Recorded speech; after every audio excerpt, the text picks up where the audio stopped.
Reality Check. Podcast. We're going to talk a lot this hour about events in Russia. The parliamentary elections have started.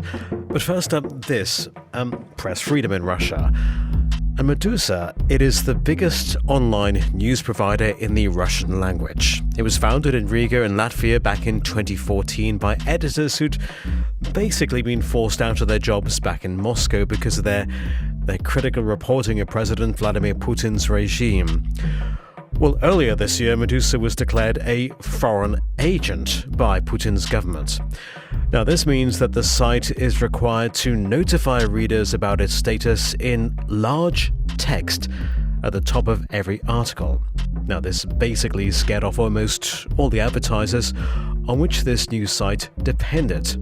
But Meduza found a way to keep going. And one of its founders, Galina Timchenko, was in Vienna this week for the Global Congress organized by the International Press Institute. And she told Chris Cummins how the foreign agent classification affected the journalists' work. They crushed our business model.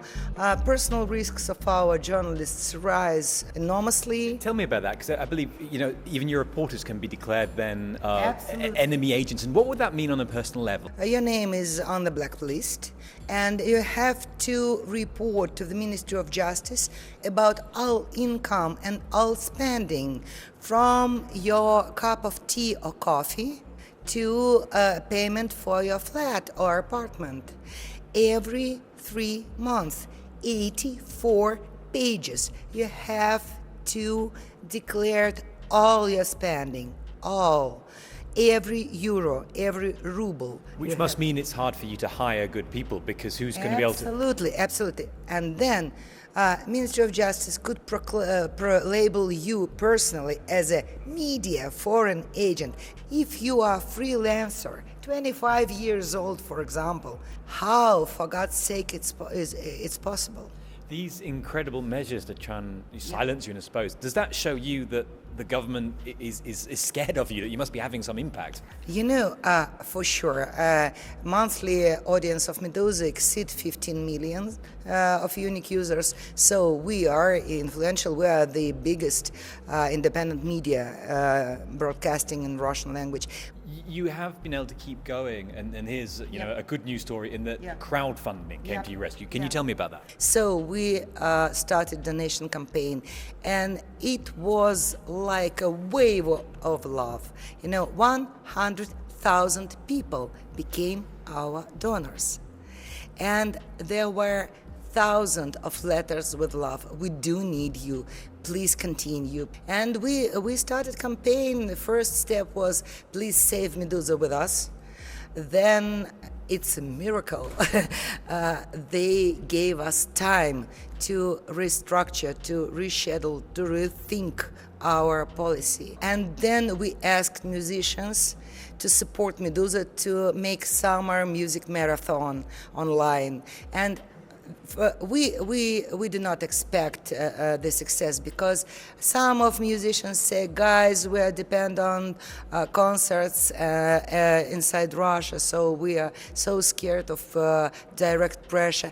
But then young musicians said, Meduza wrote about us all these years, so we want to support you. And we spent 100 days of musical marathon in supporting Meduza. Galina Timchenko, one of the founders of Meduza, who was in Vienna this week for the Global Congress organised by the International Press Institute. Speaking in there with FM4's Chris Cummins. FM4 Reality Check. Well, turning our attention once more back to Russia, because this weekend Russians go to the polls in parliamentary elections that the Putin-backed United Russia Party are sure to win. Many opposition parties have been banned from taking part in these elections, and opposition leaders such as Alexei Navalny have been imprisoned. So, does that mean there's no opposition at all in Russia? Hal Rock asked our Moscow correspondent, Charles Mains. Well, it's important to understand that you have parties that are allowed to compete in these elections, and one party, for example, is the Liberal Yabloko Party. Now, the question is, do they have a real chance of winning? That's a different story. As you noted in your intro, United Russia has essentially groomed the field to assure victory, despite the fact that they have very low polling ratings.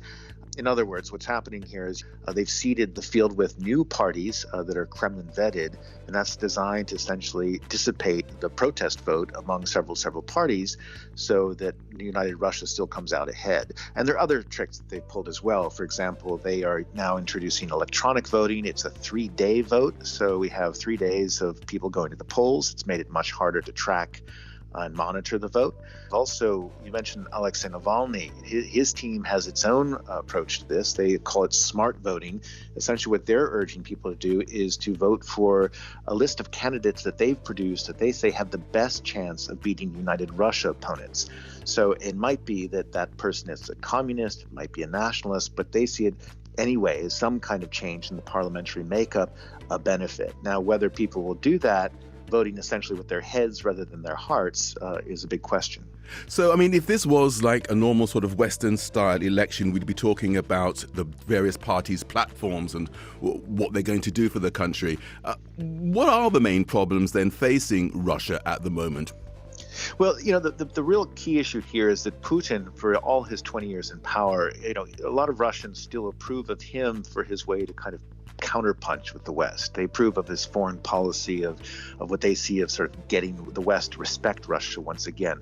Where they're less happy with Putin and less happy with his government is on domestic policy. You have essentially falling living standards, the economy's not doing great, there are problems with education, healthcare, you name it.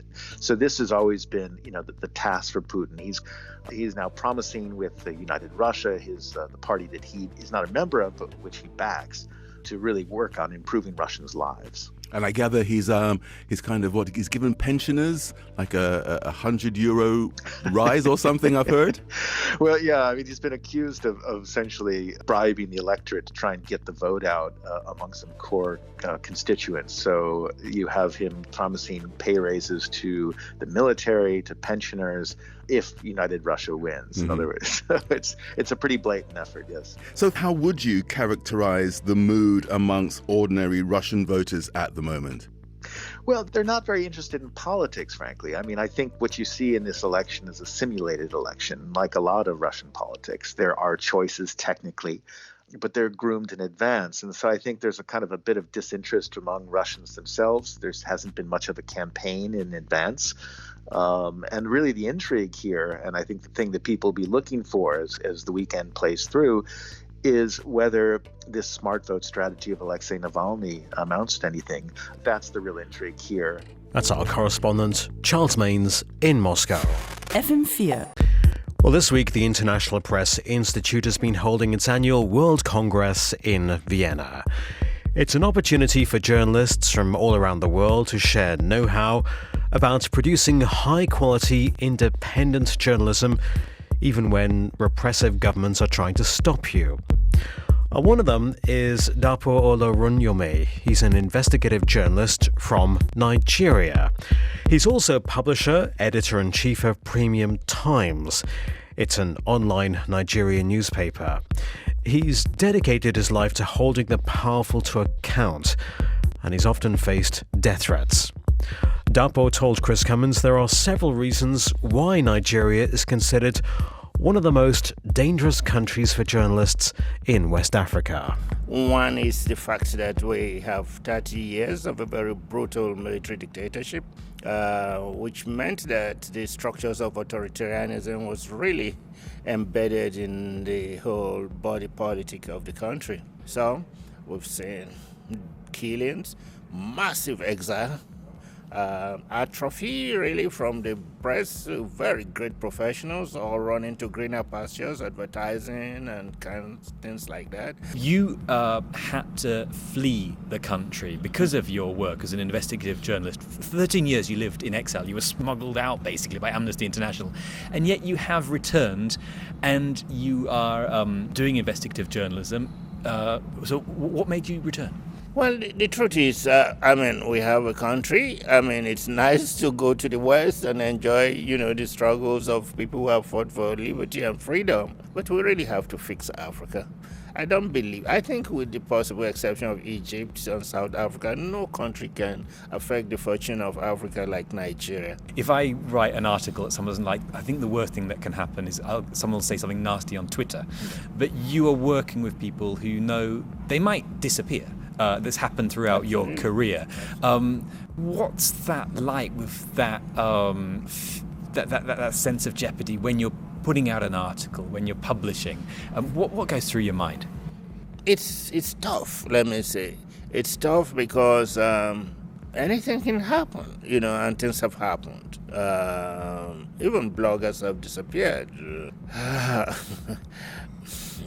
I guess I'm saying, what keeps you going? I know. I'm just wondering where to come into all this. Well, look, listen. The point is that we have a country, we have children, and we have responsibilities. So we have historical responsibilities.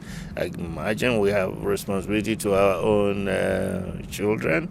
And we have a responsibility to the world. So that keeps one going. And I think it keeps a whole lot of people who work in the media and the human rights community and civil society. If you ask most of them, that's what keeps them going. What's the alternative? We really have to try to fix these things. And some of these broken pipes can be mended. So we just keep trying one day at a time. Brave man, Dapo Oluwaranyome, an investigative journalist from Nigeria.